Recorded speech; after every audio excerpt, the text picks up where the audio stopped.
నమస్తే. ఇన్నాళ్ళు నన్ను సపోర్ట్ చేస్తూ, ఎంకరేజ్ చేస్తూ మీ ప్రేమని నాకు అందిస్తున్న ప్రతి ఒక్కరికి కృతజ్ఞతలు. అలాగే ఈ వీడియో కూడా ఖచ్చితంగా మీకు ఉపయోగపడుతుంది. లైక్, షేర్ అండ్ సబ్స్క్రైబ్ చేసి మీ సపోర్ట్‌ని నాకు అందించండి. అలాగే ఈ వీడియో పట్ల మీకున్న అభిప్రాయాన్ని కామెంట్ సెక్షన్‌లో కామెంట్ చేసి తెలియజేయండి. ఇప్పుడు వీడియోని చూద్దాం. నమస్తే. Welcome to our channel. నేను పద్మిని. ప్రస్తుతం మనతో పాటు ప్రముఖ ఆధ్యాత్మికవేత్త, ఆస్ట్రాలజర్ అండ్ న్యూమరాలజిస్ట్ తనిష్క గారు ఉన్నారు. మాట్లాడదాం. తనిష్క గారు నమస్తే. నమస్తే అమ్మా. మేడం, మాఘ అమావాస్య వచ్చేస్తోంది. మాఘ అమావాస్యకి అసలు ఏం చేసుకోవచ్చు? ఎట్లాంటి సమస్యల నుంచి బయటపడడం కోసం ఈ అమావాస్య రోజు అసలు ఏం చేయొచ్చు? ఒకసారి మీ ద్వారా. ఓకే అమ్మా. ఇప్పుడు మనం అందరూ ఏం చేస్తామంటే అమావాస్య అంటేనే చాలా వరకు ఇక్కడ ఉండేవాళ్ళు ఏదైనా మంచి పనులు, పూజలు అంటే పూజలు చేసుకుంటారు.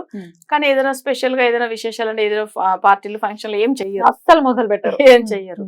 కానీ మేమేం చేస్తామంటే తమిళనాడు వాళ్ళు తప్పకుండా అమావాస్య రోజుల్లోనే మొదలు పెడతాం. ఎందుకంటే అమావాస్య అంటే సూర్యుడు, చంద్రుడు, తల్లిదండ్రులు ప్లస్ వీళ్ళు కలిసి ఉన్న రోజు మనకు మంచి బ్లెస్సింగ్స్ దొరుకుతుందని చేస్తాం. కానీ తప్పకుండా ఆ రిజల్ట్ చాలా బాగుంటుంది. కానీ వాళ్ళకి పూజలు అనేది మనం చేసుకుంటే దాని తర్వాత మనకి ఏ పనులు మొదలు పెట్టినా బాగుంటది. అమావాస్య అంటేనే ఆ రోజు పూజల గురించి అసలు వేరే ఏది పనులు చేసుకోకూడదని ఆ కాలంలో చెప్పెట్టారు.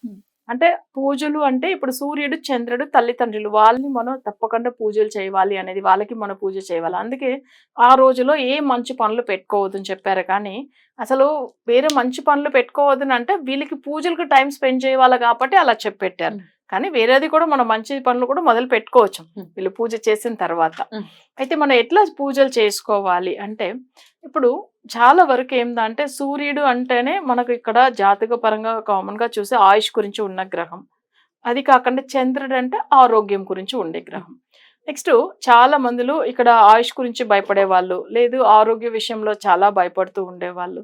సో నెక్స్ట్ నిజంగానే ఆరోగ్యం బాగాలేదు, మేము ఏం చేసుకోవాలని అనుకునే వాళ్ళు అమావాస్య టైమింగ్ లో అసలు పూజలు అంటే వీళ్ళు ఏం చేయవచ్చు అంటే ఫస్ట్ ఒక చిన్న ప్లేట్ తీసుకోవాలి. ప్లేట్ అంటే ఒకటి ఏంటంటే కాపర్ ప్లేట్ తీసుకోవచ్చు.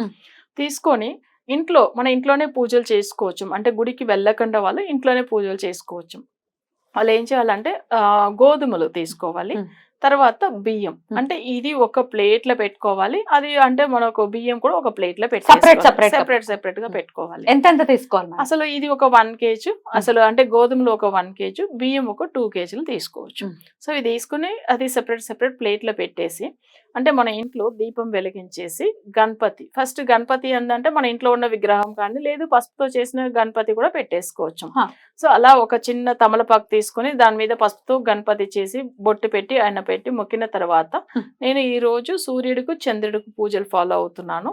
సో మాకు ఆరోగ్య విషయంలో కానీ అసలు ఆయుష్ కూడా పూర్ణ ఆయుష్ ఉండాలి, మా ఇంట్లో అందరూ మంచిగా ఉండాలని చెప్పి కోరుకుని ఎవరైతే ఇంట్లో అసలు జనరల్ గా లేడీస్ పూజలు బాగా ఫాలో అవుతారు. సో వాళ్ళు ఏం చేయవచ్చామంటే ఫస్ట్ గణపతిది ఇలా మొక్కిన తర్వాత సూర్యుడిని మన ఇంట్లోనే పూజ చేయవచ్చు. సూర్యుడు అంటే ఇప్పుడు సపోజ్ మనకి ఏంటంటే విష్ణుమూర్తి ఫోటో పెట్టేసుకోవాలి. ఎందుకంటే ఆయన సూర్యుడి స్వరూపంగానే ఉంటాడు, చంద్రుడుగానే ఉంటాడు కాబట్టి.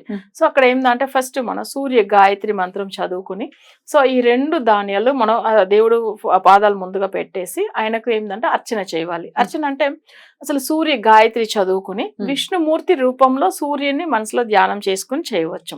అంటే విష్ణు ఫోటో అంటే మన మహావిష్ణు ఫోటోని, వెంకటేశ్వర స్వామి ఫోటో కూడా ఓకే. సో ఆయన ఫోటోని చూసుకుంటూ సూర్య గాయత్రి చదువుకుని తర్వాత ఆయనకు పువ్వులు అంటే ఎర్రటి పువ్వులు అంటే మనకేందంటే సూర్యుడికి సంబంధించిన పువ్వులు సో అలాంటిది అంటే అర్చన చేసి ఆయన గాయత్రి చదువుకునేసిన తర్వాత మళ్ళీ ఏంటంటే చంద్రుడు కూడా సంబంధించిన గాయత్రి చదువుకుని ఆయనకి ఏంటంటే తెల్ల కలర్ లో ఉన్న పువ్వులు అది కూడా అర్చన చేసేసి దాని తర్వాత ఏం చేయాలంటే అసలు ప్రసాదం అంటే గోధుమతో కొన్ని ప్రసాదము, తర్వాత బియ్యం, ఈ 2 స్వీట్ గా కూడా చేసుకోవచ్చు. సో ఇవి 2ని చిన్నగా సెపరేట్ గా స్వీట్ చేసుకుని తర్వాత విష్ణుమూర్తికి అసలు నైవేద్యం పెట్టి నెక్స్ట్ ఏంటంటే ఇది మన ఒక 1/2 hour తర్వాత ఆ ప్రసాదం తీసుకోవచ్చు. అయితే మన పూజలో పెట్టిన గోధుమలు, ఆ బియ్యం ఈ 2ని పంతులకు దానం ఇవ్వచ్చు. ఓకే. అది ఏమైతుందంటే పంతులకు దానం ఇచ్చేదాని వల్ల మన పాపాలు తొలగిపోతుంది, అంటే మనకు ఉన్న ఆరోగ్య సమస్యలు కూడా తొలగిపోతుంది. అంటే దీనికి తమిళ్లో పాపానే అంటారు. పాపాని అంటే బాంప్రవ్వలు. సో బ్రాహ్మిన్స్ కి ఇస్తే మంచిది అనమాట. అంటే మన పాపాన్ని తొలగించే వాళ్ళు. సో అందుకని ఇవన్నీ పూజలంతా చేసిన తర్వాత ఈ గోధుమలు కానీ బియ్యం కానీ అక్కడ వాళ్ళకి దగ్గర ఎవరైనా ఆ టెంపుల్లో పంతులు ఉంటే వాళ్ళకి దానం ఇవ్వచ్చు. ఇలా వీళ్ళు అమావాస్య కంటే దగ్గర వాళ్ళు ఒక 3 అమావాస్యలకు చేస్తే కూడా చాలా మంచిది. ఇప్పుడు వచ్చే అమావాస్యకు చేస్తే ఇంకా స్పెషల్ గా ఉంటుంది. ఈ మాసంలో వచ్చే అమావాస్య ఇంకా చాలా బాగా మంచి ఫలితం ఇస్తుంది. అద్భుతం. ఇది పొద్దున్న చేయమంటారండి? అంటే ఇది వచ్చి మనం ఏంటంటే పొద్దున్నే చేసేస్తే మంచిది. అంటే మనకు వచ్చి ఉదయము ఎప్పుడైనా కానీ సూర్యుడు చంద్రుడు అనేటప్పుడు ఉదయం మన బ్రహ్మ ముహూర్తంలో చేసేది కూడా మంచిదే. కానీ ఇక్కడ 6 నుంచి 7 లోపల కూడా చేసుకోవచ్చు. అంటే ఇక్కడ అంటే చంద్రుడు అస్తమిస్తాడు, సూర్యుడు ఉదయం అవుతాడు కదా, ఆ టైమింగ్ లో దగ్గర ఉదయం 6 గంటలకు చేసినా కూడా చాలా మంచిది. ఆ టైమింగ్ లో చేయడము, ఇంకా లేదు 5:30 to 6 ఆ మధ్యలో కూడా చేసుకోవచ్చు, తప్పలేదు. అప్పుడు ఏమైతుందంటే మనకి అంటే ఇక్కడ చంద్రుడు గురించి సూర్యుడి గురించి ఇద్దరు దేవతలకు మొక్కినట్టుగా ఉంటది. విష్ణుమూర్తి రూపంలో వాళ్ళని మొక్కుతాం. సో ఇలా చేయడం వల్ల చాలా మంచిగా ఉంటది. అమావాస్య రోజు ఉదయం పూట చేసుకోవచ్చు. అటు ఆరోగ్యపరమైన సమస్యలు, మానసిక పరమైన సమస్యలు ఖచ్చితంగా తొలగిపోతాయి అని చెప్తున్నారు. అలాగే ఇప్పుడు మీరు గాయత్రి అంటే సూర్య గాయత్రి, చంద్ర గాయత్రి రెండు చదవమన్నారు కదా, ఎన్నిసార్లు చదవాలి? అది వచ్చి మనం ఒక యాక్చువల్ గా ఏంటంటే పూజకి మనం వచ్చి ఒకరోజు ఏం చేస్తారంటే 1 hour టైం తీసుకుంటారు. అంటే దీనికి ఒక 1/2 hour, దానికి ఒక 1/2 hour టైం తీసుకొని కూడా చేయవచ్చు. సో లెక్క పెట్టుకోవడం కాదు, ఏం లేదు. ఎందుకంటే మనకు వచ్చి 108 times దా చదవాలి అట్లానే లెక్క అంతా ఏం లేదు. ఎందుకు మనం లెక్క పెడుతున్నప్పుడు దేవుడి మీద భక్తి ఉండదు, అంతే కదా, కాన్సంట్రేషన్ అంతా నెంబరే చూస్తాం కదా, 108 చేసామా లేదా, అట్లా కాదు. నేను దేవుణ్ణి మొక్కుతున్నాను, నాకు మంచి చేయాల స్వామి అని మంత్రం చదువుకుంటూ అసలు మన టైం తీసుకుంటే చాలా 1/2 hour అంతే, కానీ కౌంట్ చేయవలసిన అవసరమే లేదు. యాక్చువల్ గా ఎందుకు కౌంట్ చేస్తున్నారనే విషయం మీకు చెప్తాను. ఇప్పుడు మన 108 అనేటప్పుడు అది 9 అని వస్తుంది. బట్ ఇప్పుడు బుధ మంత్రం చదివినా 9 అనేటప్పుడు ఆ బుధుడి పవరే వచ్చేస్తుంది. దానివల్ల కౌంట్ చేయాలని చెప్పి పెట్టారు. ఇంకొక విషయం ఏంటంటే ఎక్కువ మంత్రాలు ఎన్నో లక్షలు అట్లా చేసినప్పుడు ఒక యజ్ఞం చేయాలి ఇంట్లో, దాని వల్ల వాళ్ళు మంత్రం కౌంట్ చేయమని చెప్పి పెట్టారు. సో అది చాలా మందికి తెలియదు. అక్షర లక్ష అయిన తర్వాత ఏదో ఒక హోమం చేయాలి. అప్పుడు దాని వల్ల ఏమైతుందంటే కౌంట్ చేసుకోమని చెప్తారు. ఇప్పుడు అంతా ఎక్కడో చేస్తున్నారు, మంత్రాలు చేయట్లే కదా, లక్ష జపాలు అట్లంతా ఏం లేవు కదా.